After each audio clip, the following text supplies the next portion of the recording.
Nous avons donc vécu ce qu'on peut appeler l'âge d'or du microcrédit au Maroc, puisque l'État ne nous refusait rien, pratiquement rien, hein. Donc nous étions chuchotés. Le microcrédit était considéré pratiquement comme la panacée, comme l'instrument par excellence de lutte contre la pauvreté.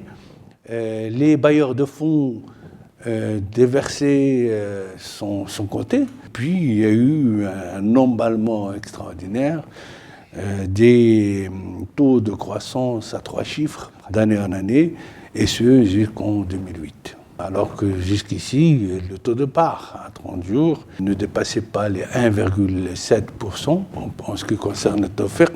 Tout d'un coup, ça s'emballait. Il y avait 3 associations qui représentaient pratiquement 90% du marché. Et ensemble, principalement les grandes institutions, nous avons demandé une étude à la SFI sur les impayés et qui a révélé également le phénomène des crédits croisés. Alors effectivement, ce que nous avons constaté, c'est qu'il y avait un taux énorme de crédits croisés entre les différentes institutions.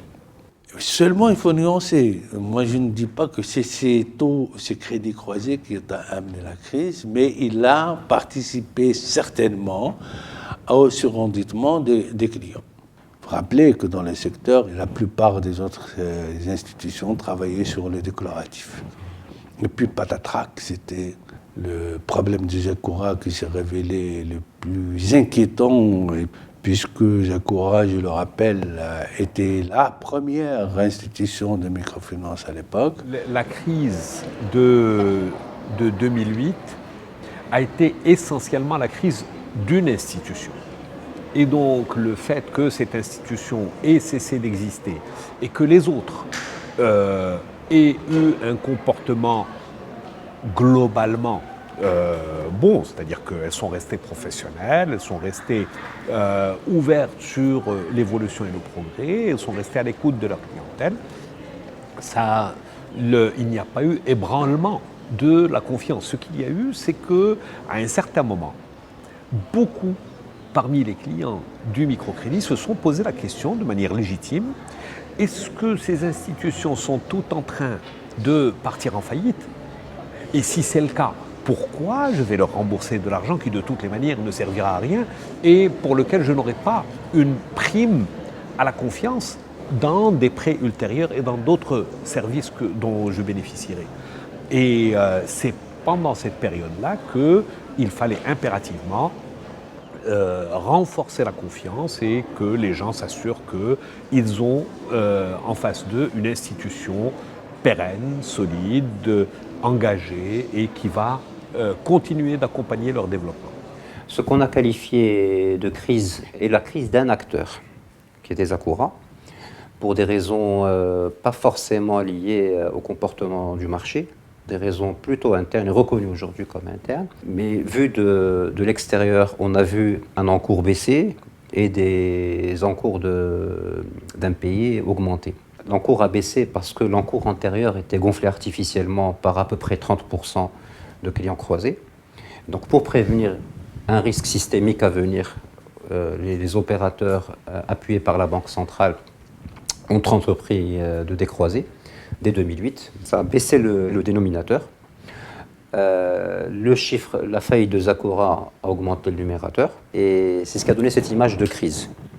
Alors qu'en fait, les autres acteurs en dehors de Jacoura n'ont pas vu spécialement jusqu'en 2008 leur taux d'impayés grimper. Le secteur de la microfinance ou du microcrédit au Maroc est passé par une étape de développement très importante à laquelle a succédé une situation de crise. Mais je dirais à chaque chose malheur est bon parce que cette crise a permis au secteur de se reprendre en main. Toutes les associations pratiquement de microcrédit se sont dotées d'un dispositif de gestion des risques.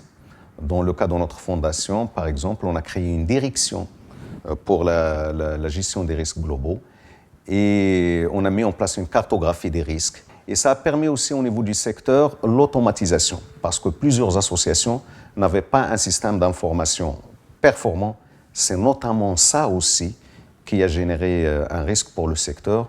Et on peut dire aujourd'hui que la plupart des associations dites grandes ont leur système d'information performant et les autres qui sont organisées en réseau, le RMS, sont en train de mettre en place aussi un système d'information très très performant. Je voudrais également souligner le rôle extrêmement important de la Banque centrale du Maroc dans le redressement du secteur, puisque très vite elle a mis en place un certain nombre de règles prudentielles. Elle a également mis en place des instructions sur le provisionnement des créances et des classements des créances, et puis surtout elle a mis en place un crédit bureau. Le crédit bureau qui, lui, intéresse tout le secteur financier du Maroc, que ce soit les banques, les sociétés de financement crédit à la consommation, que les institutions de microcrédit. Et de la même manière, il y a eu une circulaire sur la gouvernance qui clarifie les rôles et impose un certain nombre de règles de bienséance et d'éthique que la plupart des institutions se sont mises à appliquer. C'est un secteur qui s'est lui-même auto-rectifié sur la partie endettement croisé, sur la partie exposition, et notamment en redéfinissant un plan stratégique à horizon 2020, où les 2-3 premières années étaient consacrées à un investissement fondamental dans les process, dans la gouvernance, dans le risque. Il faut savoir que le secteur a bénéficié des fonds du Millennium Challenge, et plus de 5 millions de dollars ont été investis en missions, en outils, en informatique, etc. Ce qui a permis aujourd'hui de maturer, de permettre au secteur de maturer bien plus. Cette année et l'année dernière, on a repris le chemin d'une croissance, mais croissance mesurée. Nous ne sommes plus dans les croissances à 3 chiffres. Et les taux de part sont revenus à des niveaux, pour certaines institutions excellents, pour d'autres tout à fait confortables. Parce qu'il ne faut pas oublier que cette crise, il n'a pas eu un coup uniquement sur les associations de microcrédit, il l'a eu aussi sur les clients eux-mêmes. En 2008, avec la crise mondiale, les populations pauvres au Maroc ont assez directement ressenti le contre-coup, puisque le premier filet de sécurité contre la pauvreté au Maroc demeure les transferts des Marocains de l'étranger. Beaucoup parmi eux se sont retrouvés en rupture de revenus assez rapidement en 2008, et donc leurs familles ici, soit ne recevaient plus leurs transferts, soit même, dans certains cas, ont dû les prendre en charge à rebours pendant un temps. Toutes les populations qui sont dans cette situation sont, à un moment ou à un autre, en difficulté de paiement par rapport à une partie de leurs engagements.